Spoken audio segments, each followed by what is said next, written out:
ғылым, өнер, еңбек. Бұл құрамында терең тарих пен ерен еңбек жатқан ұғымдар Әбу Насыр әл-Фарабимен бір қазықта байланған аспектес.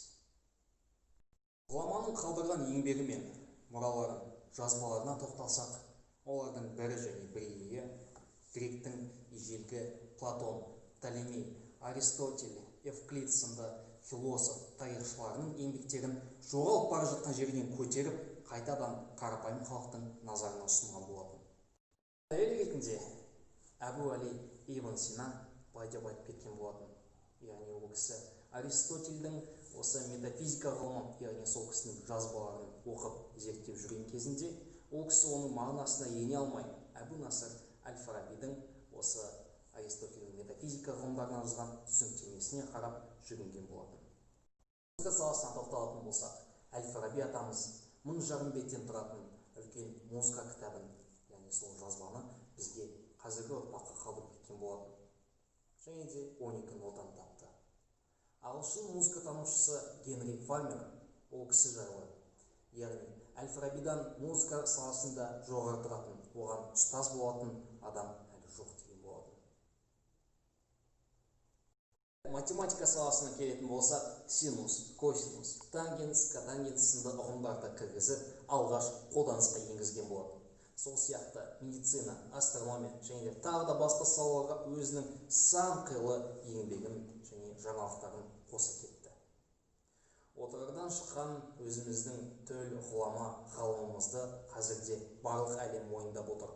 Ол кісі тек қана отырарда емес, жас кезінен ғылымға басырып, басқа да елдерге саяхаттаған болатын. Яғни білім алу көзімен.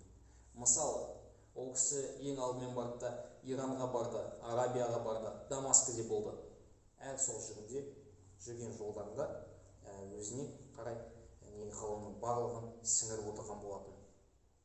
Сол бір жүрген жолында Дамаскіде 20 жыл тұрақтап, сол жерде өзінің қазіргі әлемге көптеген өзгерістерін және де пайдасын тигізіп жатқан ұғым, яғни бақытты қоғам ұғымын енгізіп кетті. Оған мысал келтіретін болсақ, мысалы қазірде бақыт статистикасы деген бар. Әр елде бақыт статистикасы жүреді және де әр қайсысынан, яғни рейтинг бойынша орындар анықталады.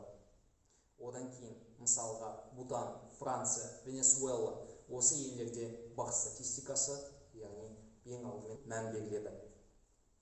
Жақсы, және де көптеген Ачурдың еңбектері, гедонизм, эрдемоникалық бақыт, барлық осы терминдер мен ұғымдар осы әл-Фараби атамыздың еңбектерінен басталған болады. Ал қазіргі заманауи компанияларда, жұмыс орындарында тіпті сол қызметкерлердің бақыт мөлшерін қадағалайтын жаңа салалар да бар.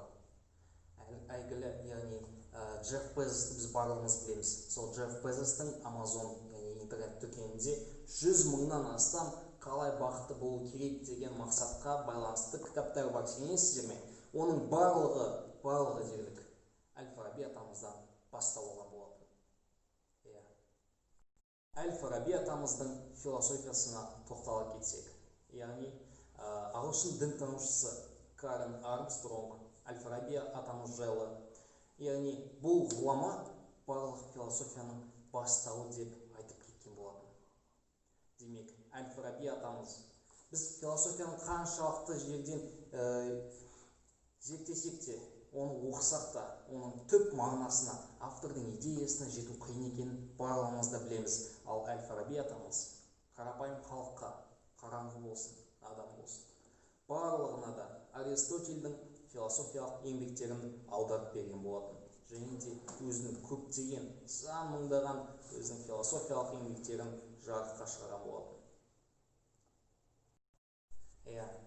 Және де әл-Фараби атамыздың 70-ке жуық тіл білген барлығымыз да білеміз.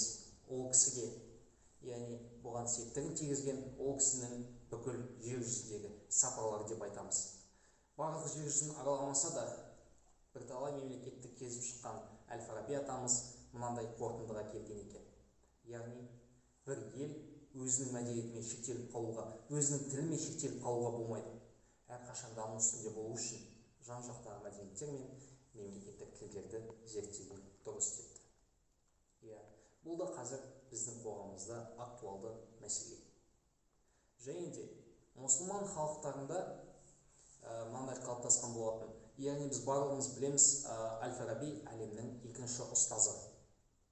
Бірінші ұстазы ғылыми қоғамда ол Аристотель. Ал бірақ мұсылман халықтарында бірінші ұстаз Мұхаммед саллаллаху алейхи уассалам пайғамбарымыз. Былайша айтқанда, ол кісі тіпті Аристотельдің жоғалып бара жатқан еңбектерін қайта жандандырған болатын. Ол неліктен жоғалып бара жатты? Өйткені Аристотель түсініксіз етіп жазған болатын. Қарапайым қауым түсінген жоқ, қадірін білген жоқ.